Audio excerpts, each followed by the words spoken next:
punishment for his horsing around, James was sent to do Percy's work. He hated it and felt his position deepen. Being stuck on a branch line is bad enough, but having me, a splendid tender engine pull trucks, whilst the rest of this ragtag circus of divvies gets to take passengers? What is this railway coming to? No, dear, not Divvy, it's Daisy. And I'd say it's coming to its senses, keeping an unbecoming engine like you out of the limelight. Unbecoming? Indeed, dear. Diesel railcars like moi are the way of the future. I'm twice as comfortable as your ordinary humdrum coaches, and run even more smoothly than any of you bumpy mainline engines. Besides, at least I'm not painted in an unfashionable color. Unfashionable? Why, you uptight little... At home, dear. Do look after those trucks, won't you? Prima donna. James was cross for the rest of the day. Bumpy? I'm not bumpy. What's the nerve of that Daisy? Thinking she's so much better than me. At least I don't look like a giant cucumber. Daisy, meanwhile, was now feeling very full of herself. And no one was safe.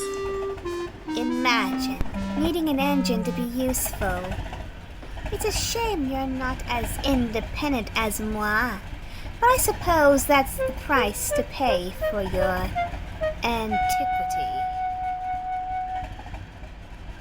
The next morning, Daisy was still boasting. Make way for an important independent engine. She's as bad as you are.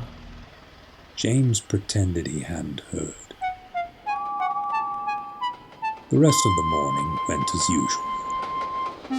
But that afternoon, James noticed a great commotion coming from the platform.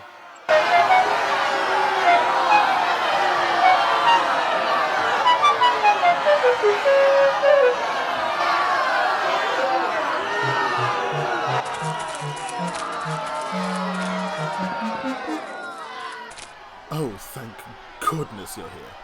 Something's broken inside Daisy, and she's a guaranteed connection. Can you help, please?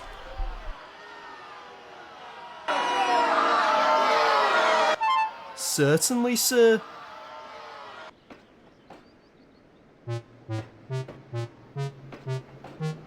Absolutely not! Get me another engine at once! Sorry, Daisy. He's for the passengers after all. Besides, having an unbecoming engine like you out of the limelight is for the best.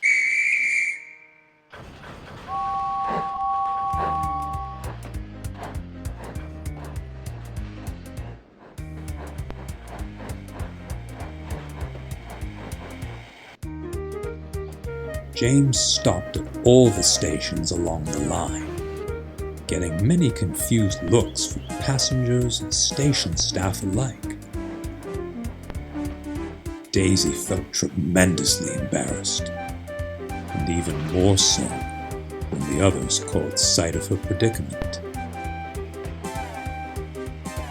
It's a shame you're not as independent as us, but I suppose that's the price to pay for your modernity.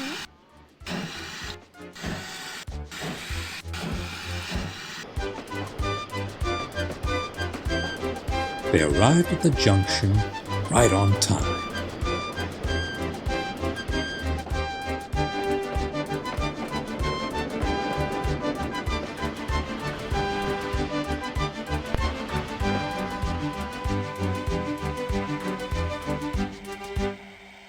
And the passengers thanked James and his crew.